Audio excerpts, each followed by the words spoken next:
बिस्मिल्लाहिर्रहमानिर्रहीम। अस्सलाम वालेकुम नाज़रीन। आज 9 जून हम बात करेंगे इस्लामाबाद हाई कोर्ट में नवाज़ शरीफ, मरीम नवाज़ और कैप्टन सफदर की अपीलों पर बड़ी अहम समाअत हुई है और साथ ही नवाज़ शरीफ की जो जायदाद नीलामी से मुतालिक महफूज फैसला था वो भी आज सुनाया गया है। इसकी डिटेल्स भी आपके सामने रखूँगी, लेकिन उससे पहले जो भी इस चैनल पर नया है उससे ये रिक्वेस्ट है चैनल सब्सक्राइब कर लें, बेल आइकन प्रेस कर लें और वीडियो पसंद आए तो लाइक और कमेंट्स में अपनी राय का इजहार भी ज़रूर करें।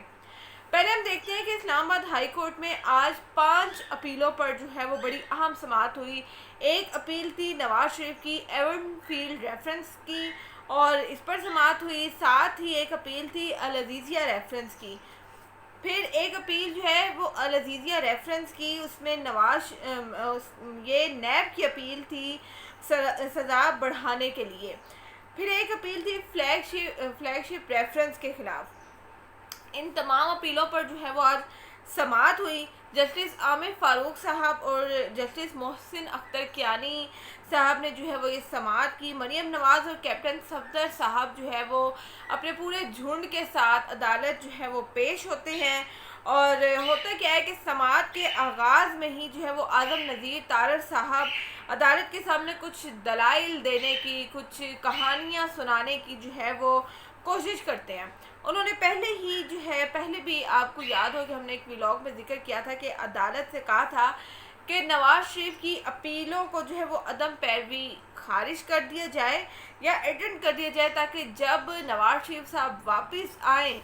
10 साल बाद, 15 साल बाद, जब उनका दिल करे वो वापस आएँ और वो अदालत के आगे सरेंडर करें। उसके बाद जो है वो अपनी अपीलों को जो है वो दोबारा से रीओपन करवाएं। तब तक के लिए जो है उसको बंद कर दिया जाए। खैर, अदालत ने कहा कि ये जो दलाइल आप अदालत के सामने पेश कर रहे हैं, ये जो कहानियाँ आप अदालत के सामने सुना रहे हैं, ये वो बातें हैं जिसमें मुल्ज़िम को पहले ही राइट ऑफ डिफेंस नहीं दिया गया। ये अदालत ने बड़ी अहम बात की है कि मुल्ज़िम जो है, चूँकि वो पहले से इश्तिहारी हैं, मफरूर हैं अदालत के, तो इस केस में तो उनको राइट ऑफ डिफेंस दिया ही नहीं गया, क्योंकि ये वो केसेस हैं जिनके खिलाफ अपीलें भी जो है वो नवाज शरीफ ने ख़ुद दायर की थी, ख़ुद जो है वो इन केसेस की समाअत में जो है वो पेश होते रहे और ख़ुद इन केसेस में जो है वो 8 हफ्ते की जो मोहलत ली थी उन्होंने कि वो अपना इलाज करवाने बाहर जा रहे हैं। तो अदालत ने कहा कि ये तो वो केसेस हैं कि इसमें तो मुल्ज़िम को राइट ऑफ डिफेंस दिया ही नहीं गया, क्योंकि वो इश्तिहारी करार दिए जा चुके हैं।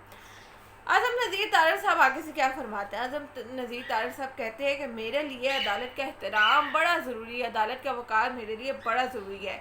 कल जो बातें शौकत अजीज़ सिद्दीकी के केस में हुई सुप्रीम कोर्ट में, वो भी बहुत ज़रूरी हैं। और साथ ही जज अरशद मलिक वीडियो स्कैंडल जो है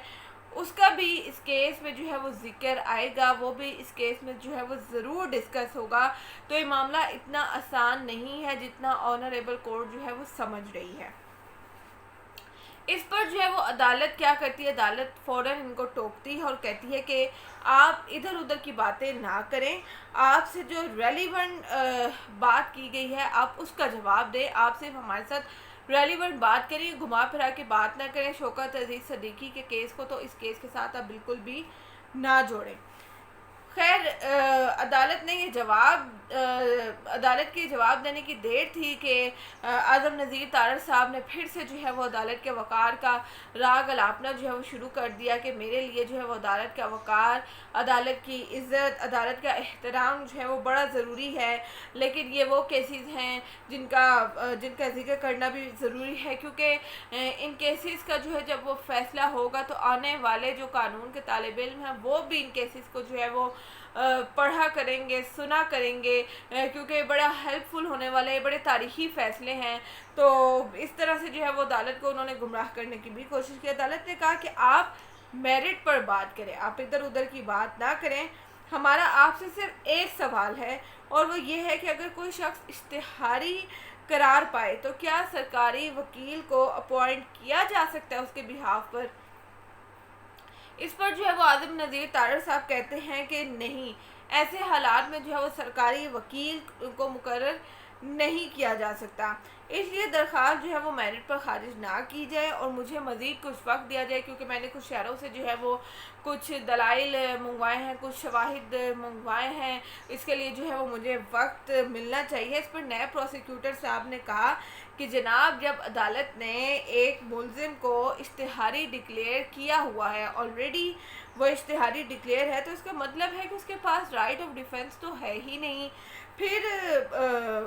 اب جو ہے وہ ملزم کو سنے بغیر عدالت جو ہے وہ درخواستیں مسترد کر سکتی ہے، کیونکہ اس کیس میں یہ کوئی ایسا کیس نہیں ہے جو کہ اس کی غیر موجودگی میں شروع کیا گیا ہو۔ یہ وہ کیسز ہیں جو کہ میں نے بھی ذکر بھی کیا کہ نواز شریف کی موجودگی میں ہی ان کا فیصلہ ہوا تھا، اور نواز شریف نے ان کیسز میں جو ہے وہ 8 ہفتوں کی مہلت لی تھی کہ واپس آئیں گے اور اپنی باقی کی سزا جو ہے اس کو پورا کریں گے، لیکن 8 ہفتوں کے بعد جو ہے وہ سال گزر جاتا ہے، نواز شریف صاحب کو اشتہاری ڈکلیئر کر دیا جاتا ہے اور ناقابل ضمانت وارنٹ گرفتاری نواز شریف کو جاری کر دیے جاتے ہیں۔ تو اس پر جو ہے نئے پروسیکیوٹر صاحب نے کہا کہ جناب ایک اشتہاری ملزم کی جو درخواستیں ہیں اس پر جو ہے وہ بنا ان کو سنے بھی جو ہے وہ عدالت درخواستیں مسترد کر سکتی ہے۔ عدالت نے دونوں کے پوائنٹس کو سنتے ہوئے جو ہے وہ کیس ملتوی کر دیا اور کہا کہ مزید جو دلائل آپ نے عدالت کے سامنے رکھنے ہیں وہ آپ عدالت کے سامنے رکھیں، جس کو سن کر جو ہے وہ عدالت فیصلہ کرے گی۔ ساتھ ہی جو جائیداد نیلامی ہے اس پر محفوظ فیصلہ عدالت نے سنا دیا اور اس کو مسترد کر دیا۔ اعظم نذیر تارڑ نے عدالت سے کہا کہ مریم نواز اور کیپٹن صفدر کی جو درخواستیں ہیں ان کو الگ الگ سنا جائے۔ اس پر عدالت نے کہا کہ ایسا نہیں ہو سکتا، کیونکہ ان کی درخواستوں کا اثر بھی جو ہے وہ نواز شریف کی درخواست پر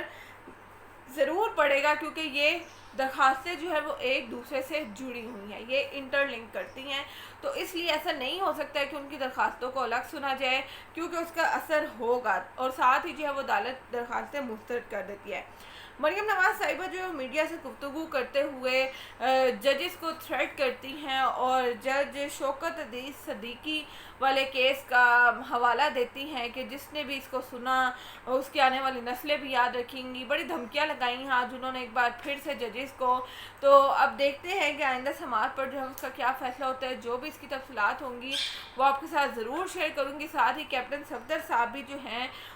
وہ بھی میڈیا سے گفتگو کرتے ہوئے جو ہے وہ ججز کو تھریٹ کرتے ہوئے نظر آتے ہیں، حکومت کے خلاف جو ہے وہ بات کرتے ہوئے نظر آتے ہیں کہ حکومت کی نااہلی کی وجہ سے، خیر انہوں نے تو بجلی پر کافی آج بات کی اور شاید ان کو بھی کافی گرمی لگی ہوئی تھی جس کا اظہار انہوں نے جو ہے وہ میڈیا کے سامنے کیا، لیکن خیر اس سماعت کے حوالے سے جو بھی آگے ڈیٹیل ہوگی وہ آپ کے ساتھ ضرور شیئر کروں گی۔ اب تک کے لیے اتنا ہی، اللہ حافظ۔